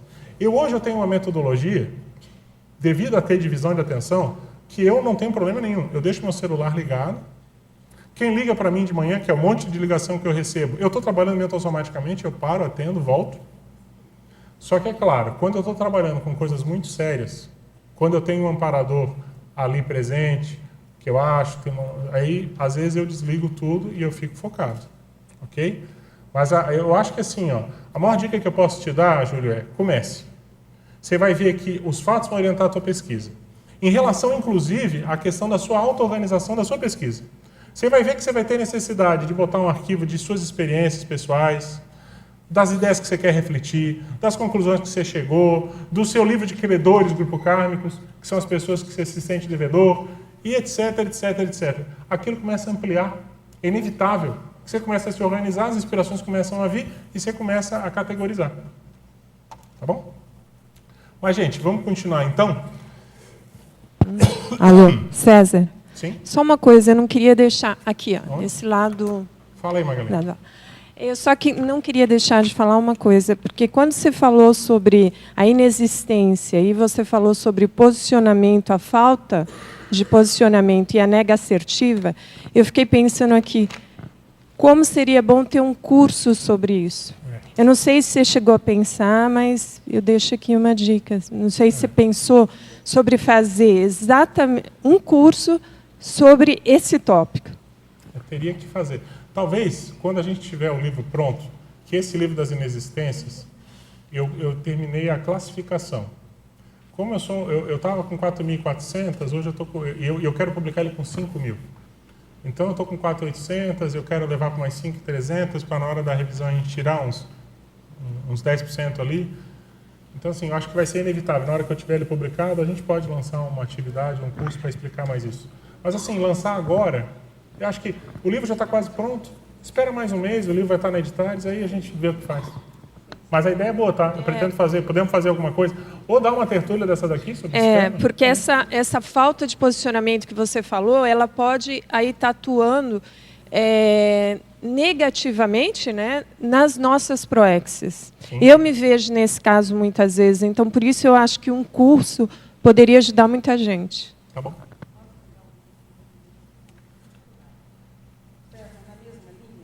Sim. O curso livro, de fato, ele ajuda muito, né? Porque ele vem embasado com material didático ou paradidático que a pessoa tem que estudar por ela. O curso pelo curso, não. Porque o curso passa, são mais anotações que, né, geralmente vão para a própria gaveta. E também dão aquela ideia da passividade. Eu fico passiva do lado de cá, pela experiência desses últimos 30 anos, eu vi isso muito claro. Há muita passividade, você colhe a informação, você faz a coleta, leva para casa, pronto. Aí você continua vivendo a sua vida. Então, eu vejo que o curso, o livro, ele é impactante. É uma vez, igual o professor dava. Uma vez. Pega o livro, vai ler, vai estudar, vai fazer anotação e vai escrever alguma coisa, se você puder. Então, eu vejo muito nesse sentido também. Malu, você tem muita experiência. A gente tem que ouvir a voz da experiência. Gente, sinonimologia. Queria passar para vocês sobre, então, esse arquivo, que é um arquivo dos 137, que eu procurei explicar um pouco a metodologia, numa apertada síntese de uma década de esforço ou até mais. A gente pode comparar esse livro que está rodando aí. Há anotações anticorruptoras, citações conscienciológicas, excertos de obras da conscienciologia, nótulas cosmofisiológicas, se quiser chamar de pensatas cosmoéticas, sem problema algum, pílulas de cognição, raciocínios enfáticos do conscienciólogo, um receituário de ideias, reflexões de um pré-serenão, esportes de autoponderação, tem vários nomes. Tá? Agora, uma coisa que eu acho bem bacana nesse livro aí, gente, é o resgate nosso da memória coletiva. Tá? Isso é uma coisa que eu queria registrar e ressaltar. Se vocês forem olhar, é claro que é a visão de um pesquisador, e com certeza a gente está cometendo injustiças, porque sempre tem coisas que faltam, e a gente não é o dono da verdade absoluta. Mas vocês vão muitos de vocês vão se encontrar aí dentro. Né? Então, você tem aí falas das pessoas nas tertúlias, você tem as tertúlias que as pessoas deram, falas em curso, você tem os livros das pessoas. Isso aí é uma homenagem coletiva, de certa forma. Claro que tem muita coisa de Valdo, né? Pontuações dessa obra, gente. Ela está... Não, peraí, volta aqui. Volta aqui. Volta. Volta. Eu tinha parado de apertar. Ela me enganou. Mais um. Não quer entrar? Ó, mais um. Deu. Então é o seguinte. Tem um volume, 1.566 páginas.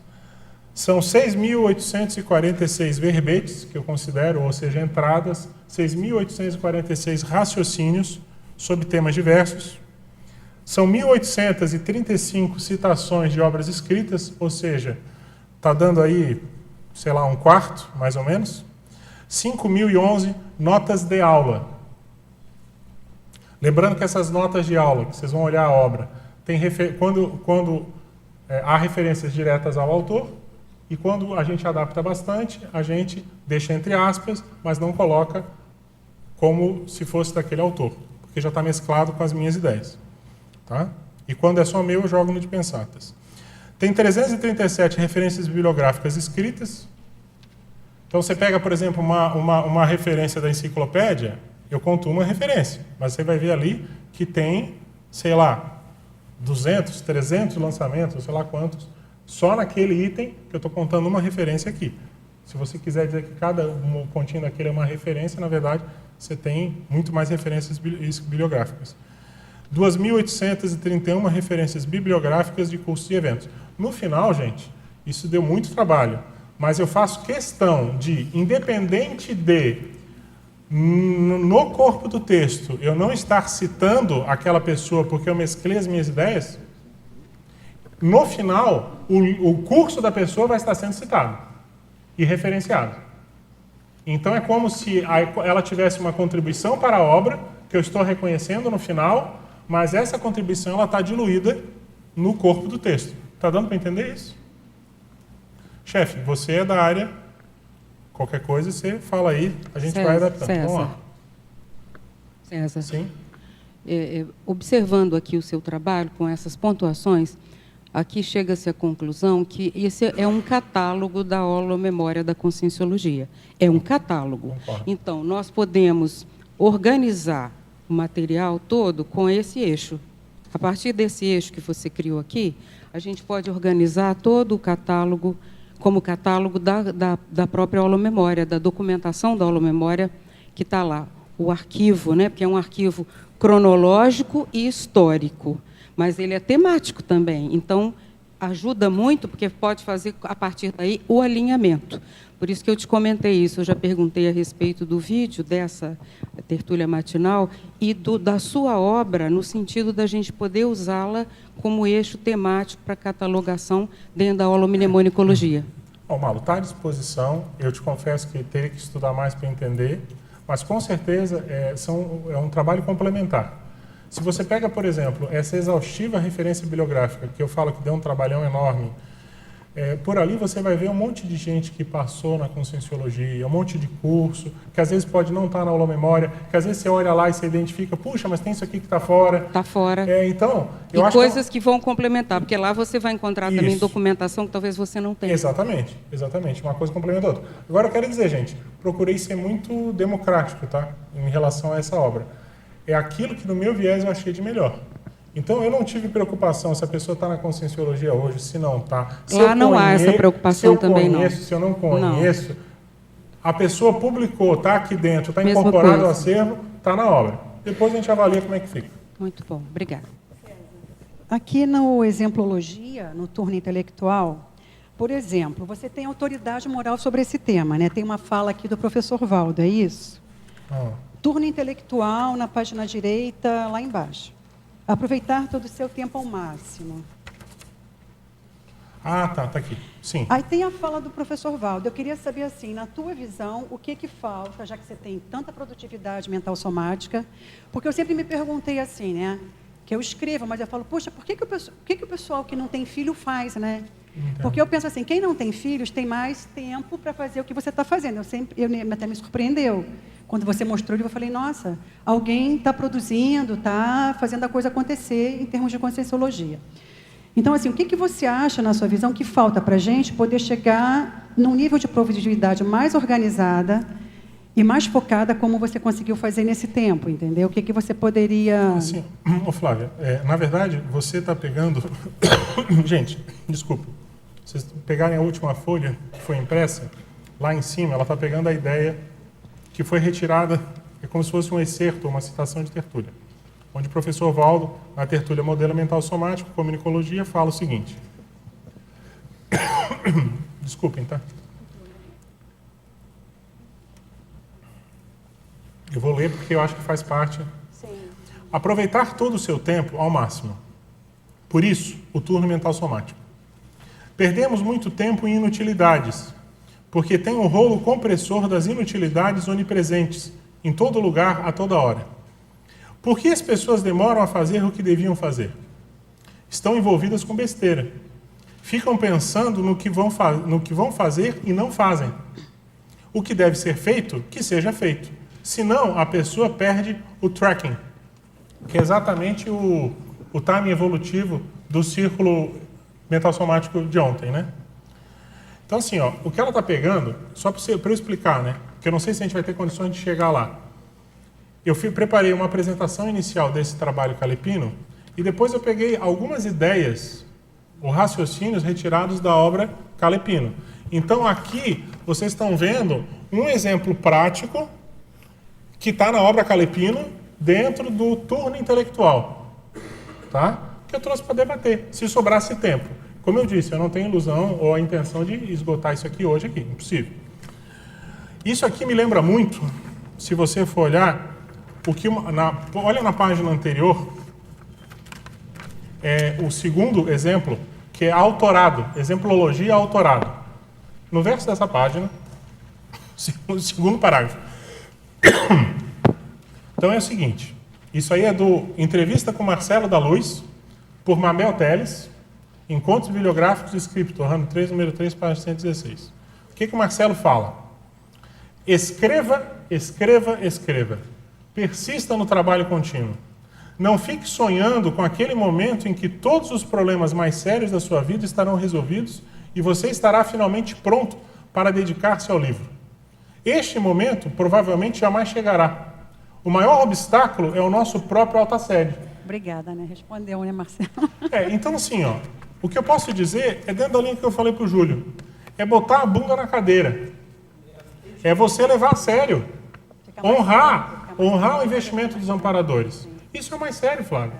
As pessoas ficam se enrolando. E honrar o intermissivo, né, César? Então, o que você está falando é isso, né? Honrar o investimento do curso intermissivo. As lembranças que eu tenho de curso intermissivo, uma das mais sérias é que livro, de fato, ele era um ponto de viragem, de classificação até dentro da turma do curso intermissivo. Era mais ou menos assim. Ah, você fez um monte de coisa, bacana, você fez isso, você fez aquilo, beleza. E o livro? Você fez o livro? Aí a pessoa respondia, não, nessa vida eu fiz tudo isso, mas não escrevi o livro. Ah, tá, tudo bem. Aí lá na fichinha dela, não tem um livro. Mais ou menos assim. Por isso que o Valdo batia tanto na questão do autorrevezamento. Para você fazer o autorrevezamento, você tem que escrever livro. Isso aí é outro assunto que a gente pode falar com mais calma lá na frente. Gente, eu queria dar um exemplo para vocês, que é um exemplo para vocês entenderem a metodologia do Calepino. Tá? Nós vamos assistir agora um trechinho de uma tertúlia do Valdo, que é um trecho de uma tertúlia chamada Efeito da Autosseriaxialidade, Seriaxiologia. É um trecho que tem 4 minutos de duração e vai mostrar para a gente que, assim, eu estou trazendo isso como um exemplo emblemático, tá? De como, às vezes, falta memória para o nosso grupo. E que o Valdo falou muita coisa. E que muitas vezes o que a gente precisa fazer é, na verdade, requentar essas ideias que ele já falou, que a gente tem que agora começar a debater aqui no nosso grupo, entre a gente, para cada vez mais fortalecer a nossa união, nossa integração e tudo mais. Na sequência desse vídeo, vocês vão ver um exemplo, então, do Calepino baseado nessa fala do Valdo. Eu quero dizer para vocês que esse exemplo aqui, eu não fiz nenhum tipo de maquiagem, tá? Eu peguei realmente os 4 minutos, eu peguei lá no Calepino uma ideia que eu achava bacana de trazer como exemplo, coloquei aqui do jeito que está no Calepino e coloquei os 4 minutos. Por que eu estou falando isso? Porque assim, ó, quando você faz uma nota de aula, você não consegue fazer bem uma transcrição ipsiliteris, ou na área da comunicologia, uma decupagem 100%. Porque o professor Valdo ele tinha uma comunicação mais coloquial, principalmente em tertúlia. Então, no meio da fala dele, ele começa a falar, não, o amparador do fulano de tal, o amparador do fulano de tal. Né? Nesse trecho que vocês vão assistir, ele vai falar da importância da gente continuar fazendo reuniões quando ele não estiver mais aqui. E que isso é importante para fazer o desassédio interno das nossas atividades. No meio desse trecho, ele começa a falar de mini-dissidência, que é, de certa forma, um assunto meio colateral no critério que eu, como pesquisador, utilizei. Quando eu vou lançar isso no Calepino, eu sou obrigado a fazer o quê? Sou obrigado a colocar aquilo que eu considero que é o mais importante, mas me procurando manter o máximo fiel possível, que eu acho, em relação ao que o Valdo falou. Então, eu estou querendo trazer um exemplo para vocês entenderem a dificuldade que é você fazer uma decupagem ou transcrever um excerto de tertúlia na forma escrita, né? Sem distorcer. É isso. Mas eu estou querendo dizer que isso é um exemplo do Calepino, tá? Sem tirar nem pôr, com as suas perfeições e as suas imperfeições. Então, gente, vamos assistir esse trecho de 4 minutos, põe o som bem alto e vamos escutar, que eu acho que vale muito a pena dar muita atenção para isso que o Valdo vai falar.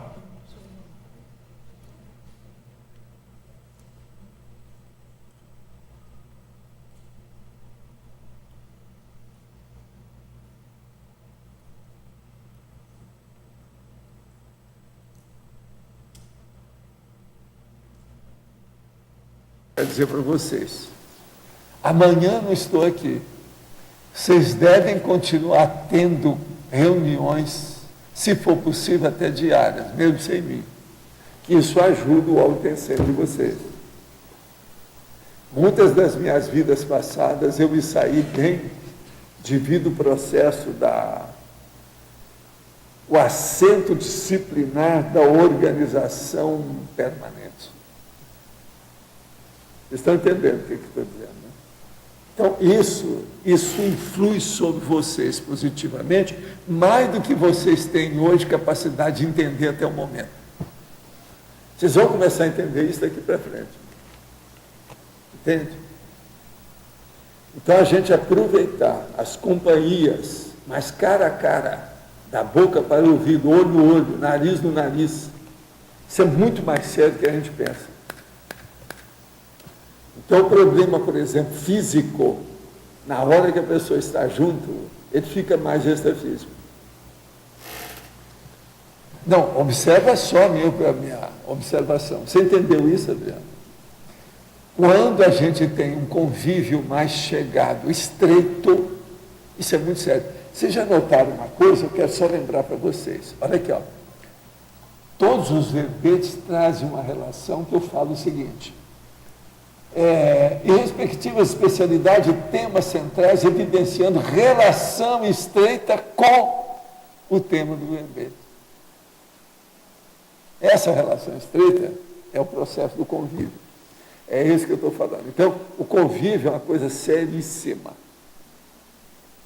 Se observa bem, a maioria das pessoas que deixaram o nosso convívio, elas voltam com a cara de tacho depois, como reparando a situação. Como é que chama a pessoa que faz isso? Então você veja, houve alguma coisa nessas pessoas, senão não voltariam. E outra coisa, observa, a maioria volta. É uma minoria que não volta, a maioria volta. O problema nosso de mini dissidente praticamente é mínimo em relação com as coisas que existem. Mínimo que eu estou falando, por exemplo, não chega nem a 20%. Isso é muito pouco. Geralmente é na base de 12%, por aí. E mesmo assim, esses 12%, com o tempo, eles são recuperáveis. Entende? Então, veja, o problema do convívio. Por que que isso é importante? Vocês têm uma ideia? Do ponto de vista prático, tem uma ideia? Se o João tem um bom amparador, o Arlindo tem, o Mário tem, junta um monte de amparadores que faz uma força extrafísica, que é um convívio extrafísico, para convívio, a paraconvivialidade, a parasociologia, ela é defasada, ela é potencializada. Isso influi demais aqui. Agora veja, nós temos hoje até o reflexo de uma comunex. Vocês estão começando a entender, então, o valor disso? Então, a intrafisicologia nossa, ela sempre deve ser escrita com I maiúsculo.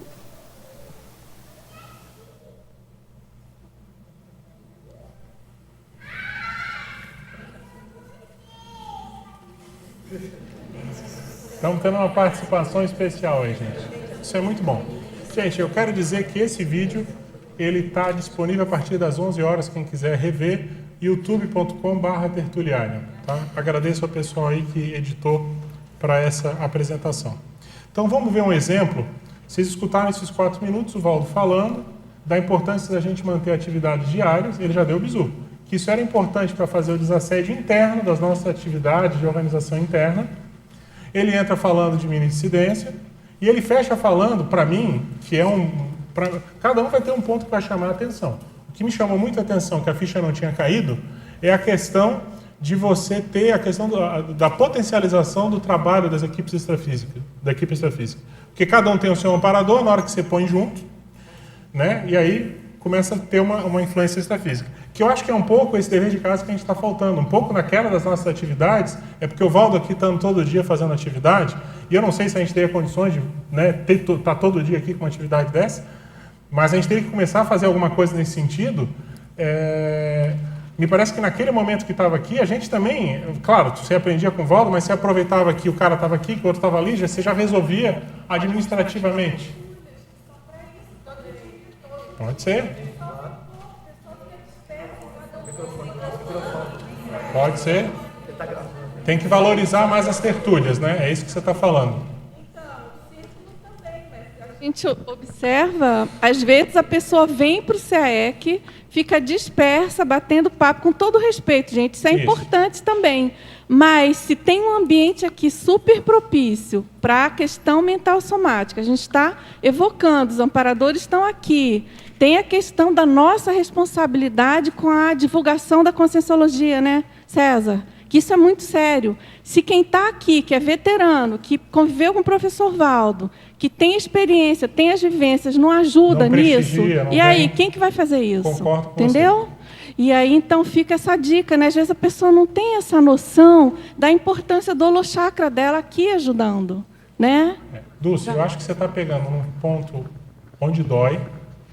Não há dúvida que as pessoas têm que valorizar mais a oportunidade da tertúlia diária e tem que estar aqui contribuindo mais com o seu holochakra, com as suas ideias e tudo mais. Agora, eu só quero fazer um contraponto, que é o seguinte: independente da participação na tertúlia que tem que ser feita, me parece que nós deveríamos ter algum tipo de atividade para discutir mais até as questões internas nossas, que não fosse transmitido pela internet, que você sabe que às vezes isso é complicado, a gente já teve problema com isso. Então, se é uma conversa mais ao pé do ouvido, olho no olho, aqui, sem ser gravado, sem ser transmitido online, as pessoas talvez não se sintam tão inibidas e a gente possa aprofundar, entendeu? Só quero fazer um contraponto, que a tertúlia é extremamente importante, mas a atividade que o Valdo está falando, me parece que também que tem um outro viés, uma outra linha. Tá? César, mas eu gostaria só de ler, gente, só para eu fechar esse ponto, eu gostaria, porque a gente está começando a debater, eu quero fechar para vocês verem como é que foi a transcrição desse trecho de 4 minutos no estilo Calepino, como está na obra. Então, é o seguinte. Veja se está mais ou menos fidedigno, se a ideia está aqui. Eu acho que essa é a essência. Parta do princípio que é uma nota de aula. Talvez estivesse faltando ali, apesar de estar na introdução da obra, que é tudo anotação de aula, tudo bem, a gente pode pegar as 1.600, 1.800 anotações de tertúlia e botar em todas elas nota de aula, não tem problema. Mas veja se atende. Essa é a questão. E a dificuldade que é. Porque você não pode ficar falando, como eu falei, de amparador, aí você começa a ampliar demais e começa a tirar o foco. Amanhã eu não estarei mais intrafisicamente aqui. Vocês devem continuar tendo reuniões até diárias. Isso ajuda o acerto disciplinar da organização interna. Aproveitem as companhias, mas cara a cara. Isso é bem mais sério que pensamos. O problema físico, quando a pessoa está junto, fica mais extrafísico. Quando temos um convívio mais chegado e estreito, isso é de grande importância. Além disso, ocorre a potencialização dos efeitos da equipe extrafísica pela soma dos esforços dos amparadores que trabalham junto a cada um. Então, talvez não tenha ficado uma Brastemp, tenha ficado uma CCE, mas a ideia está ali, entendeu? E aí, o que acontece? Se você se você se atrai por esse raciocínio, você já tem ao menos uma linha. É aquele cheiro ali, um fio da meada. Opa, vou pegar essa tertúlia, porque eu quero me informar mais a respeito, eu quero entender bem o que o Valdo falou e como o Valdo falou. Beleza, aí vai lá, assiste e vai ter acesso à informação. Entendeu? Isso aqui, gente, para mim é muito importante, porque assim, é para mostrar a exaustiva pesquisa que tem por trás, como é que foi, um pouco da metodologia, como é que foi feito, entendeu? E isso aqui, ó, gente, se vocês verem esse raciocínio que a gente trouxe, tem tudo a ver com o que eu falei no início da tertúlia, que mais da metade aqui ainda não estava presente, que é a questão nossa da união. União, união, união, união, união, união. Isso tem que ser um bato-pensene nosso. Mais do que nunca, gente, nós estamos diante aí, vamos pegar, por exemplo, a questão da política, Felipe. Vai exigir união da gente, concorda? Aliás, quero te dar os parabéns. A articulação política, tira o meu chapéu. Eu achava que eles iam te colocar como vice, que você ia ceder. Porque pressão não deve ter faltado. Eu queria você como vice pegar os teus votos. Você foi, persistiu, persistiu, persistiu e é cabeça de chapa. Meu caro, meus parabéns.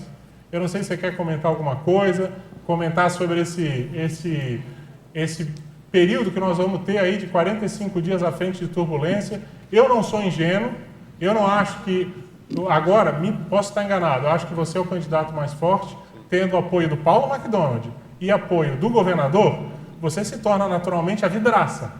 O que eles tentarem achar para pegar você, conscienciologia, todo mundo aqui pode entrar no rolo, entendeu? E mais do que nunca a gente tem que manter a união. Eu queria que você falasse um pouco, eu acho importante. Eu acho que o que tem me preocupado agora mesmo, César, para ser bem honesto e sincero, é com a gestão. Porque eu acho que na gestão do município é que nós vamos ter que ter muita união. Porque a responsabilidade nossa vai ser muito grande. Nós vamos precisar ter todo um movimento e, obviamente, o movimento que está acontecendo hoje, quando eu entrei na primeira eleição e a gente foi para o embate, que foi um embate, obviamente, começaram a usar todas as armas contra a gente. Aí falaram, até o Paulo no primeiro debate falou, conscienciologia, não sei o quê.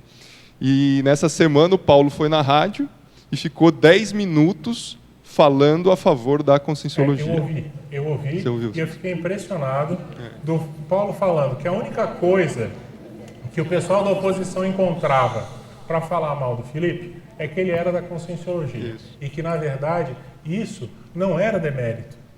Isso era mérito. Porque o pessoal da conscienciologia é extremamente letrado, estudioso, esforçado, contribuiu para o município. Eu achei uma inversão. Uma inversão, exatamente. E aí falaram, não, mas Paulo, como é que você vê? Porque vão pegar os vídeos do Felipe falando que você era gagá, que essas questões estão superadas. Exatamente. Entendeu? É claro que a oposição vai falar isso, mas nós vamos ultrapassar tudo isso. Estamos unidos. Achei bacana. Eu não assisto, hein? Foi inspiração. Imagina, eu não tenho tempo para ficar assistindo a Rádio Cultura. Ah lá, liga a Rádio Cultura. Eu liguei e pensei, Paulo falando isso, olha só, e da conscienciologia.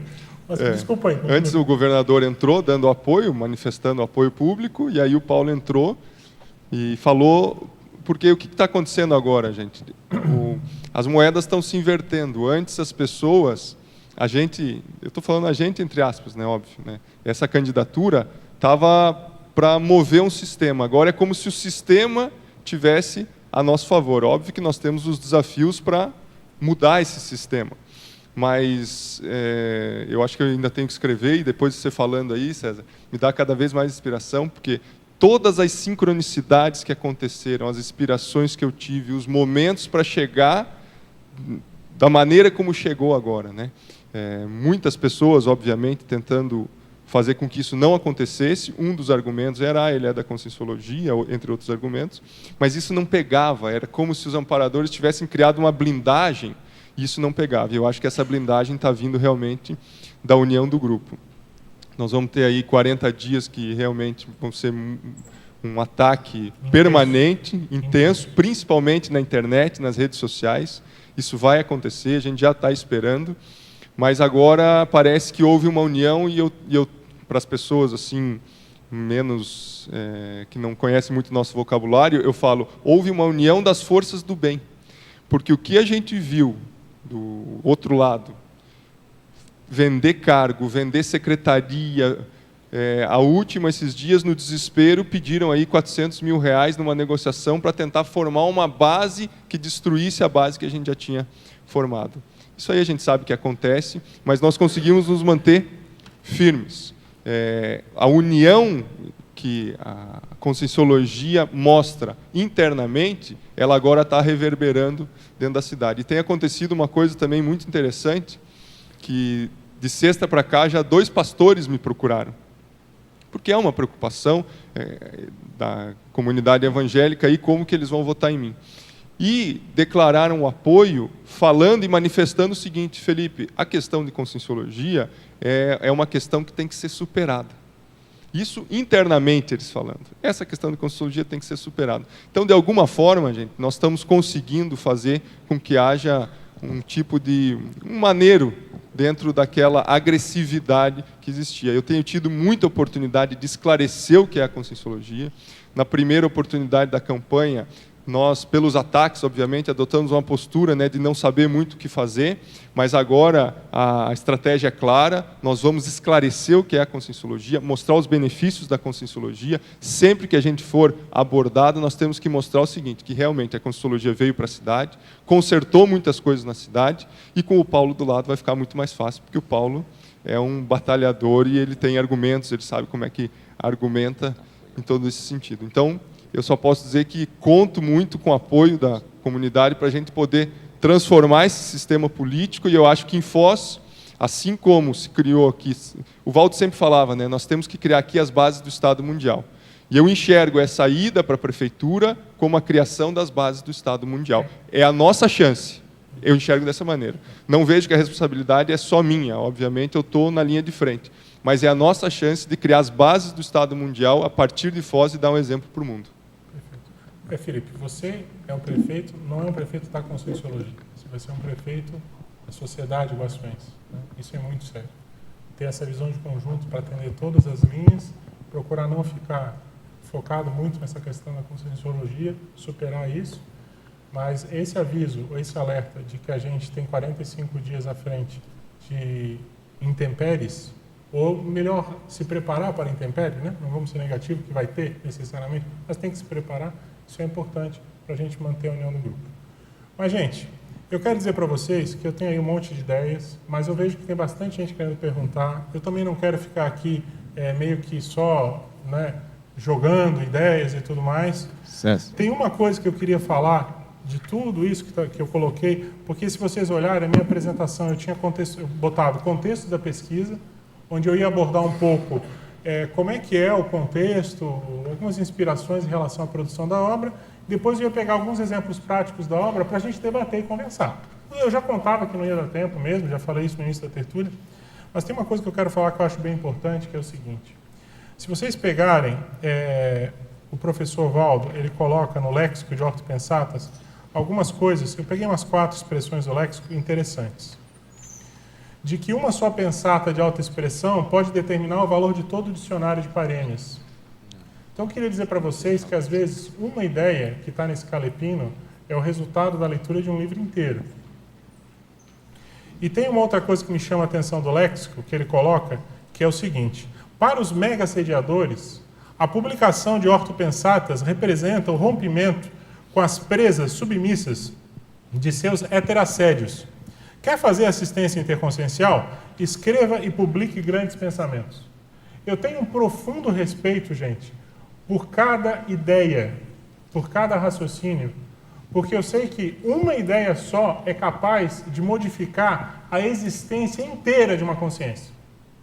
Então, a gente tem que ter muito critério quando a gente alija, quando a gente mutila da obra que cada um está escrevendo uma ideia. Porque, às vezes, aquela ideia pode ser a grande ideia que talvez para você não faça toda a diferença, mas para aquele leitor que vai ler aquela obra pode ser o divisor de águas pluriexistencial.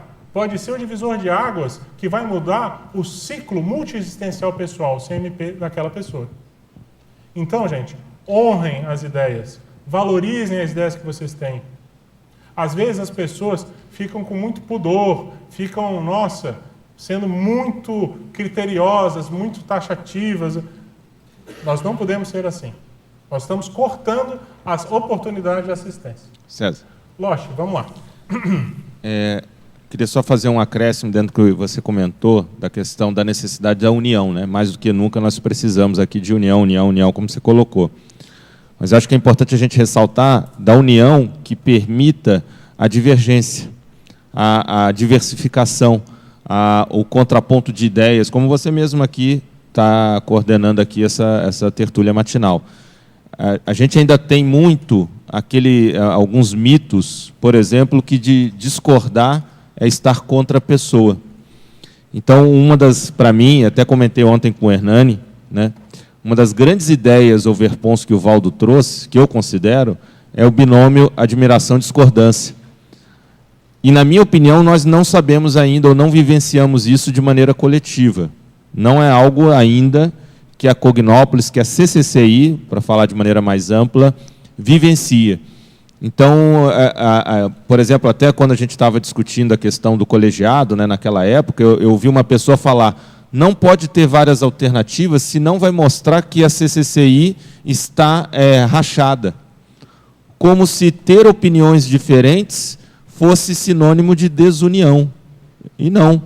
Então, assim, eu acho muito importante a gente bater nessa tecla de união, sobretudo uma união afetiva, mas uma união com a discordância e divergência construtiva, além dos consensos construtivos, óbvio. Então, isso é um aspecto que a gente tem que amadurecer enquanto grupo. Nós ainda temos muitas dificuldades sobre determinados assuntos. Vamos pegar esse exemplo até do Felipe, que é muito bom. Eu digo Felipe na questão da política, né, que é uma situação nova. Então, ficam determinados extremos, né, as pessoas não conseguem ver o meio termo, e há um tabu. Não, vamos falar, olha, nesse ponto aqui a gente está de acordo, nesse está de desacordo, nesse outro ponto a gente acha que é dessa forma, sem nenhum problema, não é? Lidando com isso e estamos aprendendo. Então, acho que esse é o ponto, é a união lidando com as diferenças, quer dizer, sabendo harmonizar as diferenças. Esse eu acho que a gente tem que amadurecer, e eu sou muito otimista, eu vejo tudo isso uma oportunidade. O pessoal falava assim, né, pena que o Valdo agora dessomou e a gente não fez uma série de coisas, né? Se o Valdo tivesse aí seria mais fácil, mas seria de novo aquela dependência do Valdo, que acabava não tendo uma grande democracia, porque a gente tinha todo o respeito e ele tinha um discernimento maior, e a gente acabava, muitas vezes, era mais fácil. E agora não, agora a gente está tendo que construir isso coletivamente. Então, isso é muito interessante, desafiador, e eu acho que uma grande oportunidade para nós, enquanto até início, né, do Estado Mundial, construir isso. Porque o Estado Mundial pode ser de várias formas, pode ser no estilo imperial, ditatorial, Estado total. Mas que Estado Mundial que a gente quer? Né? É o Estado Mundial democrático, conscienciocrático. Não, calma. Não, olha, democrático, conscienciocrático, cosmoético. Então, até a noção de cosmoética vai variar para mim, para você, para o outro, e nós temos que ter a dialética para construir isso. Agora, lógico, né? Dentro dessa linha que você está falando, e dentro do que o professor Valdo falou, Eu não sei, gente, eu sinto a necessidade de ter, assim, algum tipo de reunião, não digo começar todo dia, mas, sei lá, uma vez por semana, para a gente se encontrar internamente e debater numa boa, pegar lá um tema, ou então ver quais são os temas que vão aparecendo.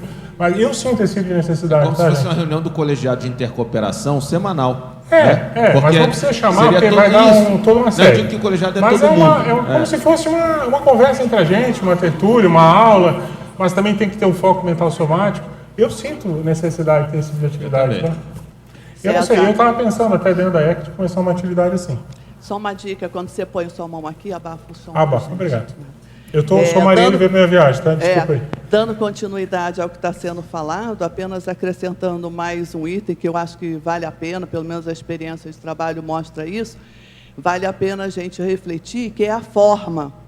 A forma de fazer tudo isso que o Losch resumiu ali é de extrema importância.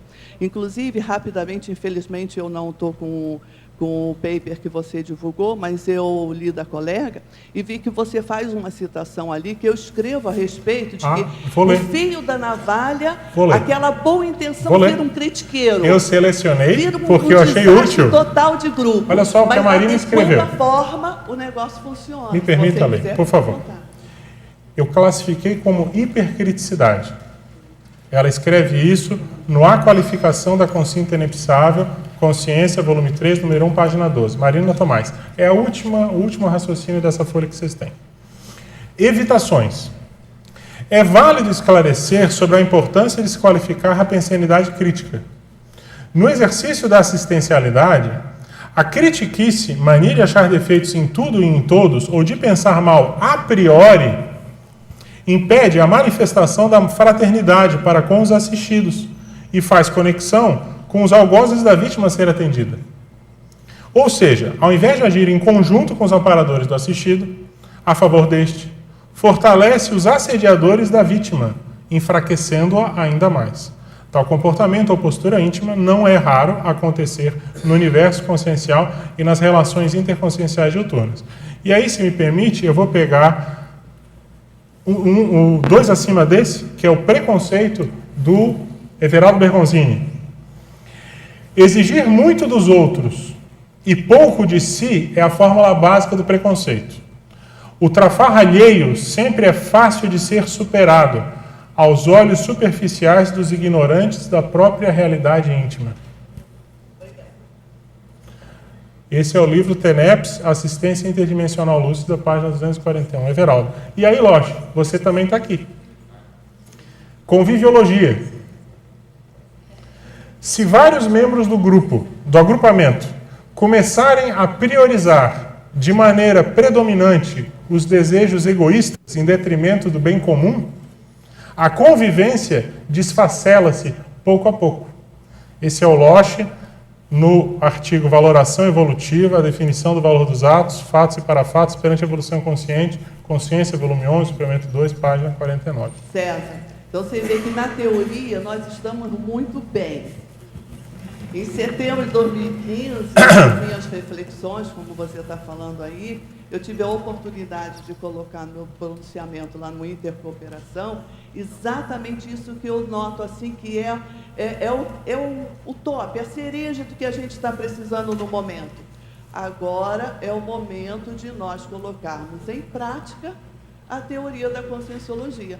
Curso intermissivo, o verbete do Valdo, tertúlia, tudo que ouvimos, que não ouvimos, né?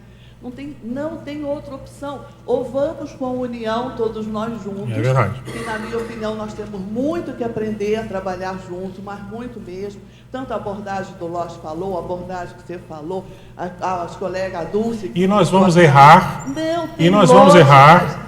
E vamos ter que reconciliar. Não tem lógica as tertúlias, todos os dias as tertúlias, dando continuidade, né, ao trabalho da conscienciologia, estarem vazias, não tem lógica, está incoerente, né? Não falo aqui só para os outros, falo de mim também, todos nós envolvidos. Então, em resumo, parabéns pelo trabalho e vamos colocar em prática.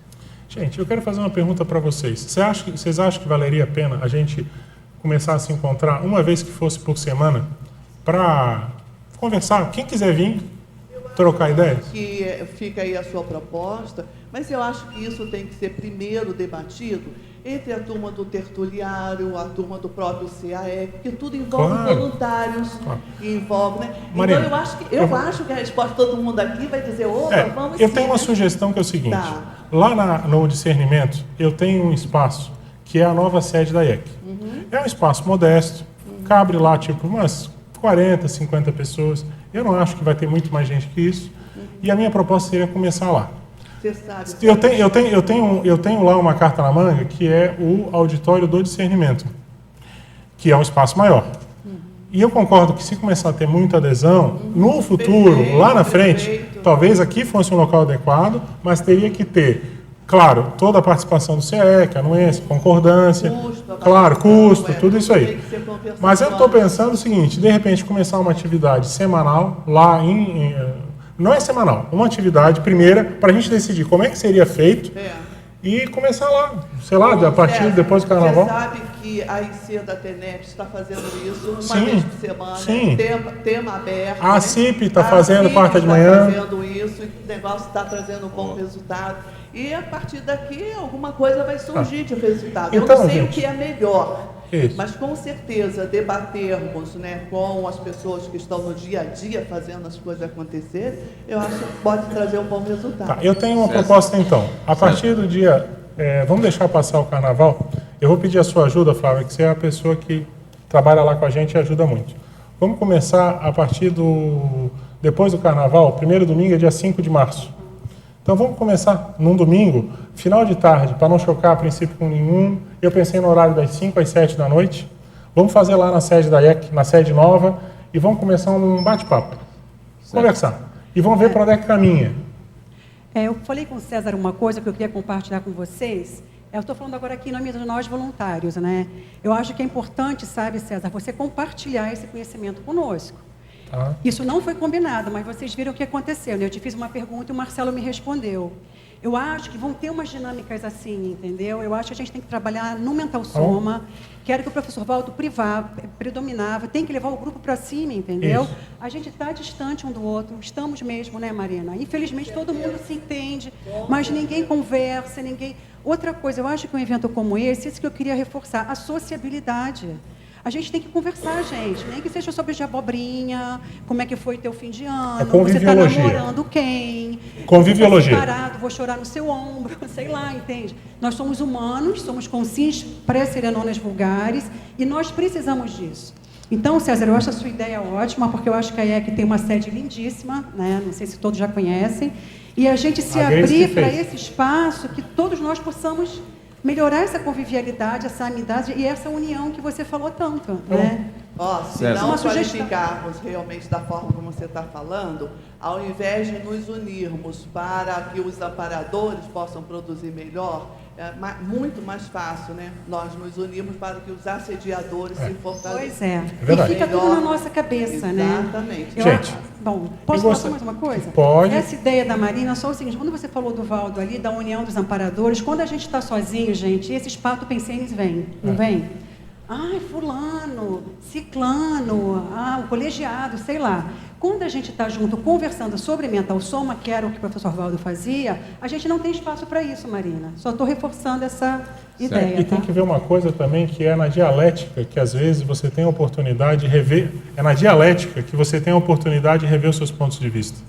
Às vezes você está com uma visão muito errada da outra pessoa. Na hora que você começa a compreender as dificuldades dela e começa a entender o ponto de vista da outra pessoa, é que você começa a rever o seu ponto de vista. E se você não se abre para ter esse tipo de oportunidade, não adianta. Vai ficar um pensando de um lado uma coisa, outro pensando do lado outra, e sem encontrar uma solução, e os assediadores com a canga em cima. Então, gente, assim, o nosso horário ele já está meio que encerrando. Eu gostaria demais de agradecer a presença de todos. Nós vamos começar essa atividade ali na IEC no dia 5 de março, a partir das 5 horas da tarde. E lá nós vamos combinar o que nós vamos fazer da vida. Tá bom? Todos são bem recebidos. E eu tenho que anunciar que o próximo Tertúlia Matinal, número 34, um momentinho, por favor, dia 26 de fevereiro, que é domingo que vem, das 9 às 10h45, será o Competências Parapsíquicas, o tema. A especialidade é parapercepciologia e o pesquisador é o professor Epicom Amin Lascani. Muito obrigado e até a próxima.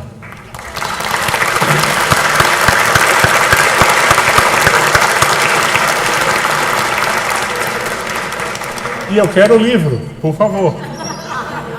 Me devolvam aí, tá? Senão daqui a pouco cai no mundo.